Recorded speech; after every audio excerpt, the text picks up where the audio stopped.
Hola, ¿qué tal? Buenos días, buenas noches, buenas tardes, dependiendo del horario en que estés revisando esta sesión número 10 de macro y microeconomía.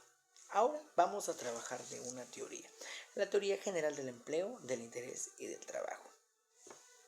Vamos a identificar la situación de la ley del mercado, en el cual se define consumo, ahorro e inversión de la empresa en todo el funcionamiento económico. Aquí vamos a identificar ciclos económicos, sus clasificaciones, sus etapas y asimismo la explicación de la teoría monetaria que vamos a ver con algún autor. A mediados del siglo XIX se hace un sistema capitalista. Estamos hablando que estoy dando el sistema capital 1935, después de la depresión económica mundial. Bueno, después de 1914, en la Primera Guerra Mundial, las economías que tuvieron participación en esta situación, pues tuvieron un desgaste económico. Tuvieron que ajustar precios, tuvieron que ajustar salarios, tuvieron que tomar situaciones de un cambio monetario por la Primera Guerra Mundial. Por eso digo que es después de la depresión económica de los años 30. Entonces, en Estados Unidos se toma una situación junto con Inglaterra de hacer una valoración bancaria. En el 29, donde se hace la Gran Depresión, en la caída de la bolsa en Estados Unidos, pues causa una prolongación de 10 años. Pero te menciono que después de los años 30 empieza a tener este acotamiento del comercio, empieza a tener esta debilitación económica. En la Gran Depresión económica es que todos los países estaban jodidos.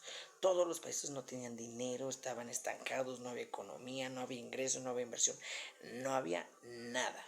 Entonces, un autor llamado Keynes llama la teoría general del empleo, del interés y del dinero, en el cual va a tratar de explicar el comportamiento económico en la funcionalidad, destacando las teorías que estaban ya obsoletas de Adam Smith, de David Richard y de J. Smith. Entonces, la teoría de Keynes empieza a ver la problemática real que tiene la economía y que se necesita aplicar un nuevo modelo económico para resurgir de las cenizas y hacer que todas las empresas alcancen una situación monetaria. Es a partir de aquí donde las empresas empiezan a tener sus auges. Ojo, si te das cuenta, las empresas transnacionales y las empresas mundiales, ejemplo, se me viene a la mente la refresquera de etiqueta roja, que actualmente lleva como 100 años, empieza a tener este auge. ¿Por qué? Porque después de la situación de la Primera Guerra Mundial, después de que vemos la depresión económica, empieza a renovar productos, empieza a revalorar su cuestión en el mercado, empieza a redirigir las cuestiones financieras por ayuda de esta teoría.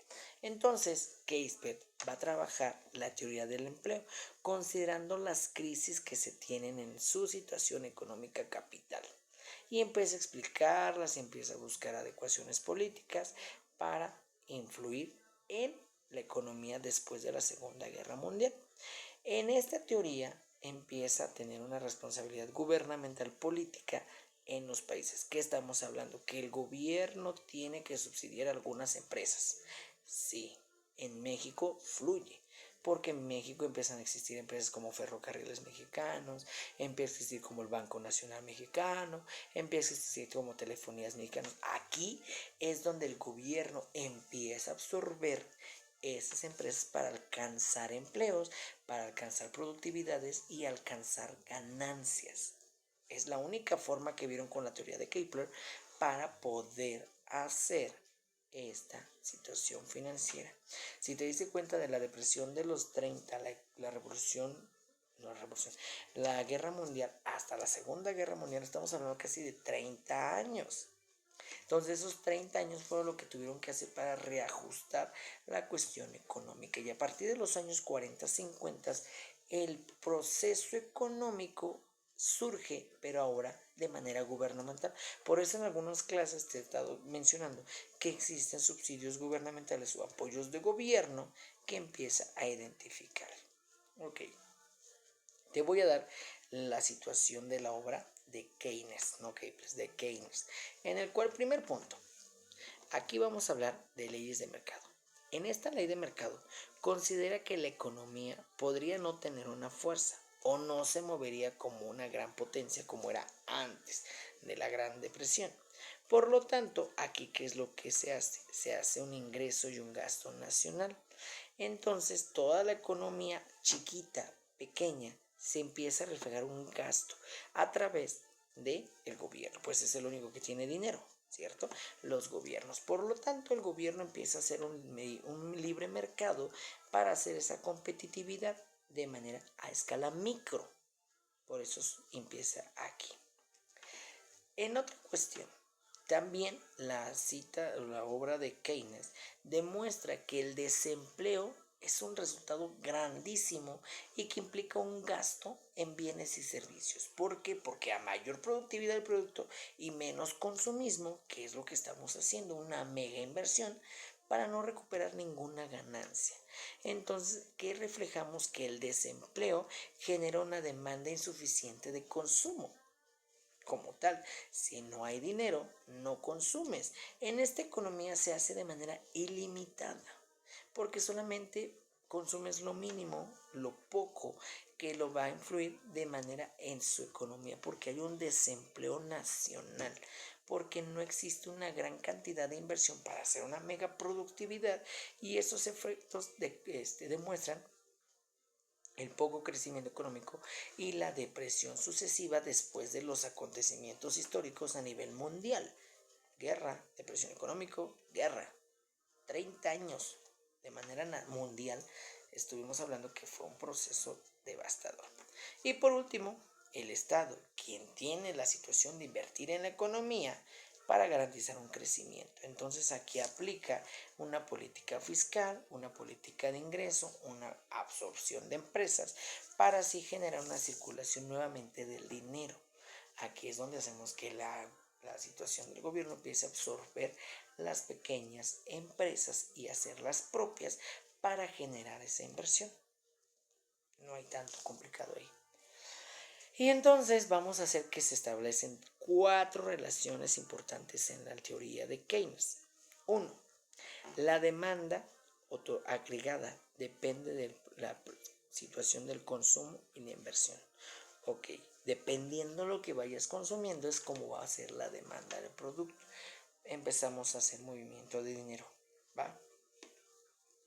Segundo, ingresos a la situación de la demanda. Estamos hablando de todos los bienes y servicios que al final se van a empezar a consumir. Bienes y servicios. Empezamos a hacer un consumo poco a poco. Empieza a hacer movimiento de mercado para después generar la propensión a consumir. En este paso se define como relación que va a existir entre el ingreso nacional y la cantidad de consumo. Ya viste lo que es el ingreso nacional, ya lo vimos en una sesión anterior o 2 sesiones atrás.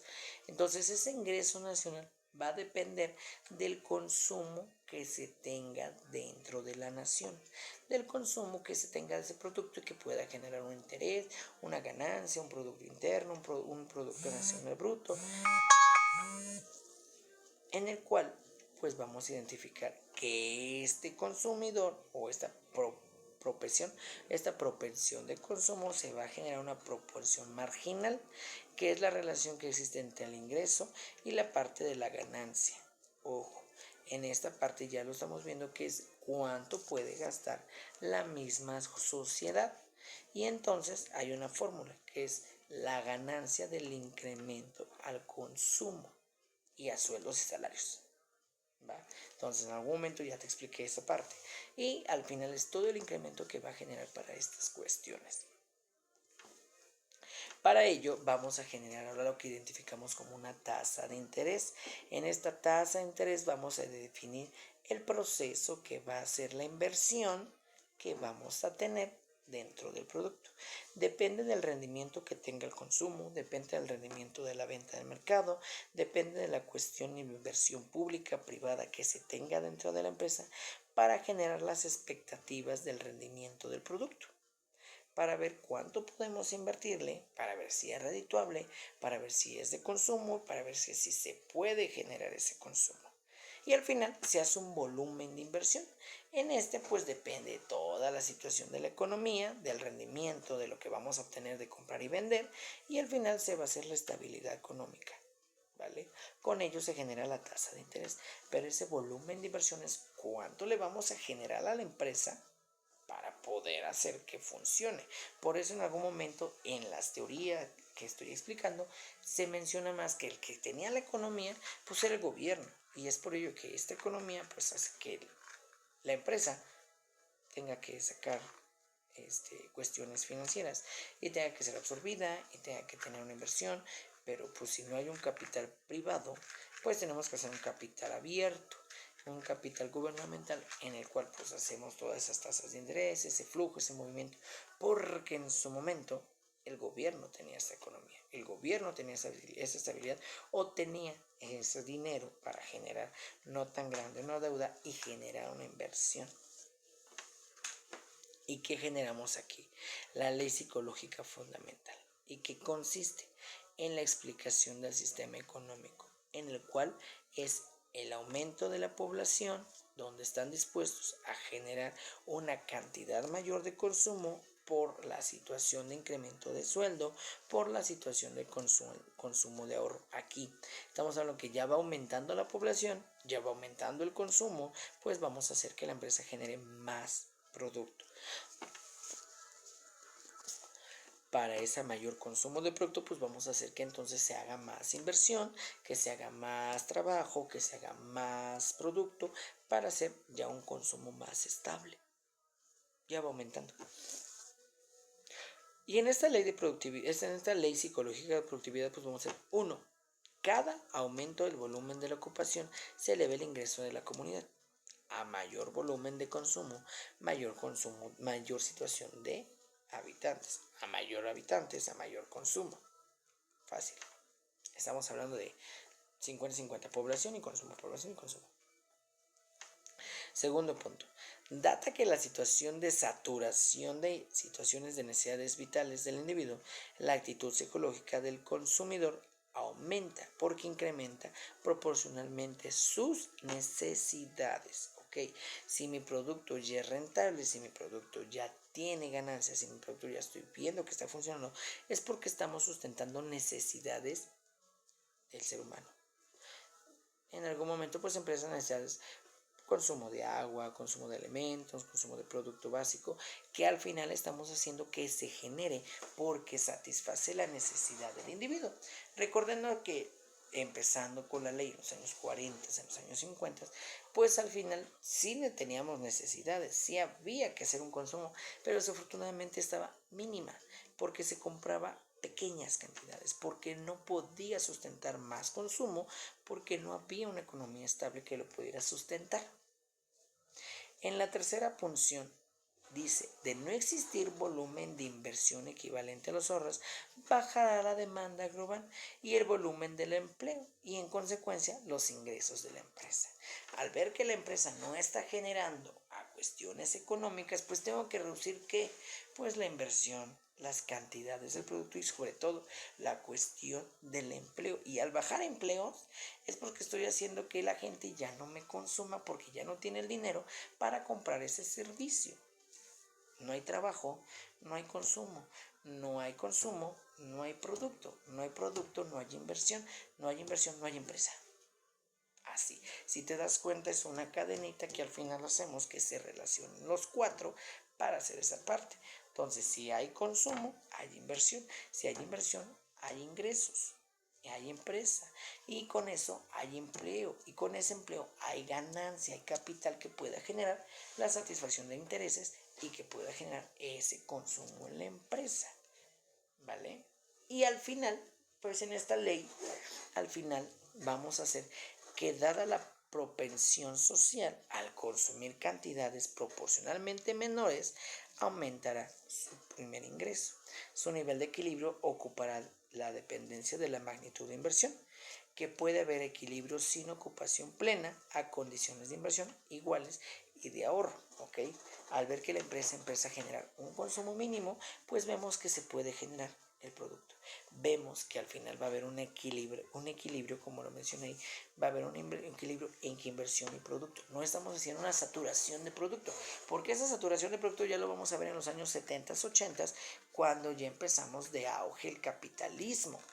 Y cuando empieza de auge el capitalismo es cuando hacemos esa saturación de producto, esa sobreexplotación en el mercado, y por lo tanto es porque ya está generando una alta ganancia y pensamos que en el capitalismo lo que su objetividad es que consumas necesidades a excesivos casos, aunque no satisfagan tus necesidades básicas.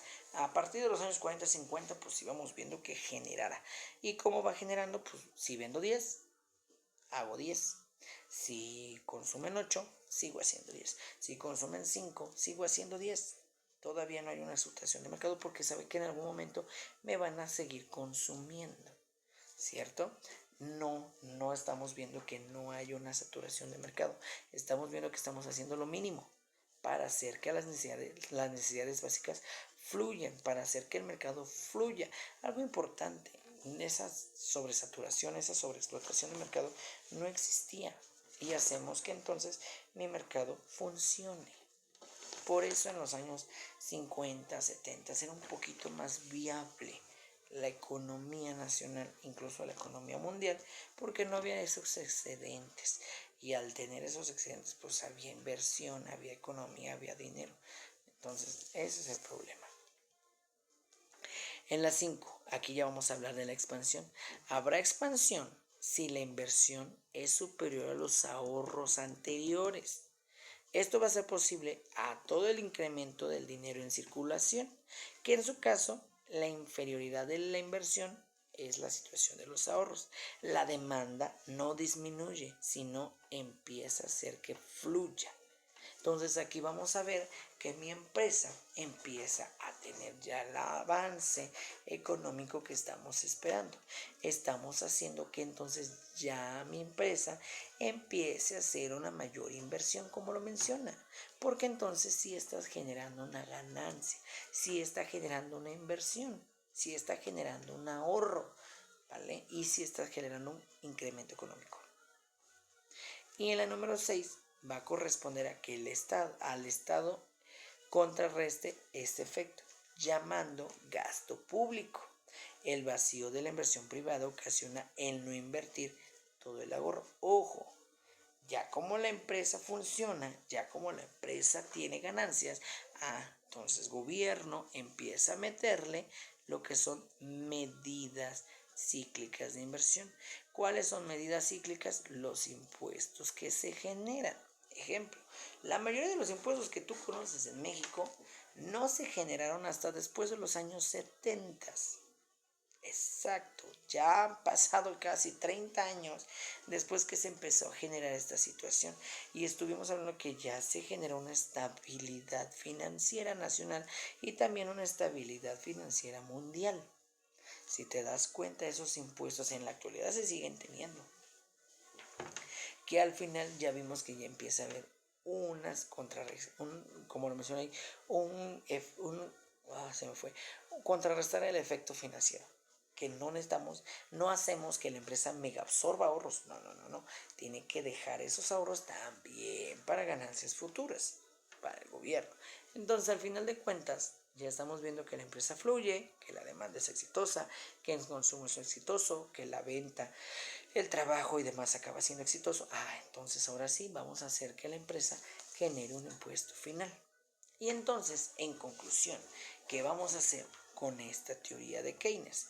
Es el Estado quien debe invertir en la economía con la final de mejorar la demanda agregada, como te lo dije al principio. El gobierno va a ser el encargado que debe de darme una inversión. Es el que debe de absorber la empresa. Es el cual tiene que aplicar una política fiscal adecuada para generar un gasto monetario, para generar una situación financiera nacional que genere ganancias. Por eso te lo mencioné por fechas, por eso te lo mencioné con economía mundial. Entonces, estamos hablando que de los años 20 a los años 40, que fueron las guerras, la depresión, la economía quebró, ¡pum! mundialmente la economía se desató. La bolsa de valores cayó, no había pesos, no había funcionamiento, no había dólares, punto, pum. Entonces, ahora, ¿qué es lo que hace? De los años 40 a los años 70, pues el gobierno tiene que absorber algunas empresas para satisfacer las necesidades básicas del poblado. Vale. Es ahí donde tengo que empiezan a fluir las situaciones del Banco Nacional, refresqueras nacionales, donde empieza a haber petróleos nacionales, porque el gobierno absorbió. Ok. Entonces, ¿por qué lo absorbió? Porque necesita hacer una economía nacional. Y al tener ya esa economía, pues ya vemos entonces que el gobierno va a imponer la demanda. El gobierno es el que impone el consumo. Y entonces, ya que vemos que ya impuso ese consumo, que ya lo estamos dando a generar, ahora ya que está generando, pues le vamos a dar un impuesto. ¿Y qué es impuesto? Al final se requiere de inyectarle pues más inversión, de inyectarle pues más recurso, en el cual pues los gastos, ya ven que el gobierno pues no lo tiene, y ahí a una palabra clave, deuda pública, donde entonces el gobierno empieza a jalar dinero. Los años 80, hermosos los años 80, 80 y 90, donde todas las naciones ya ven que hay inversión, se empiezan a dudar porque piensan que pueden generar las ganancias que en algún momento se daban los años atrás. Pero ya no es así, porque ya vieron que la economía funciona, ya vieron que la población necesita, ya vieron que las necesidades sí dejan, pero al final hay un problema. La situación del ahorro y la situación del ingreso nacional pues no va a ser equilibrado. Y al no haber ahorro, pues ¿qué hacemos? Una deuda nacional. ¿Va? Y entonces en esas deudas nacionales, al ver que ya no se fluyen, pues ¿qué pasa? A partir de los años 80, ya que hay una demanda, ya que hay una deuda, empiezan los años 90 y los años 2000 y ¡pum! Sectores privados, las privatizaciones nacionales. Si te das cuenta, aquí vemos mucha teoría histórica. Entonces, en esas cuestiones de privatizaciones, pues la empresa ya no puede ser subsidiada por el gobierno porque ya deuda tiene, porque ya no es rentable, porque ya no puede sustentar. Y ojo, en México hay una cuestión financiera grande de evaluaciones de sus pesos. Entonces, ¡pum! Esa deuda pública incrementa. Estamos hablando de las cuestiones de los años 90, cuando empieza esa depresión económica nacional, porque aquí ya nada más fue nacional, donde los pesos de millones, miles, se reducen a cientos, dieces. Y ¡pum! Ya hay endeudamiento público, ya hay endeudamiento gubernamental, y ¿qué es la única solución? Privatización de factores. Y es ahí donde Ferrocarriles Mexicanos se privatiza, donde Telefonía Mexicana se privatiza, donde el Banco Nacional se privatiza, para poder generar el pago de una deuda pública que se empezó a subsidiar. Y aquí genera una política fiscal. Y esa política fiscal es estimular la demanda agregada y combatir el desempleo, combatir gastos del gobierno, combatir los impuestos y hacer que el déficit económico incremente y que se reduzcan el superávit. ¿Qué son superávit? Pues los gastos generales por el gobierno. Para restringir estas situaciones, pues hay una inflación, hay gastos, se incrementan impuestos, se hacen nuevas medidas, donde el gobierno genera un presupuesto para el superávit. Si te das cuenta, de manera histórica, pues es así como fluye la economía, te la dije, de manera nacional y de manera mundial, en el cual no andamos tan perdidos. Seguimos teniendo capitalismo después de más de 60 años y que al final ya no es redituable. Y que estas leyes, que en algún momento Keynes los mencionó, estuvieron buenas, pero ahora que ya no hay una inversión gubernamental, ya todo es inversión privada, que prosigue. ¿Qué vamos a hacer con esta macroeconomía? Que en algún momento pues hay más incremento de impuestos, hay incrementos de demandas financieras, hay cuestiones de gastos, hay más desempleo. ¿Qué vamos a hacer entonces? ¿Vale? Espero que hayamos comprendido la situación de Keynes y cualquier duda, cuestión y demás, nos vemos la próxima clase. Suerte y hasta mañana.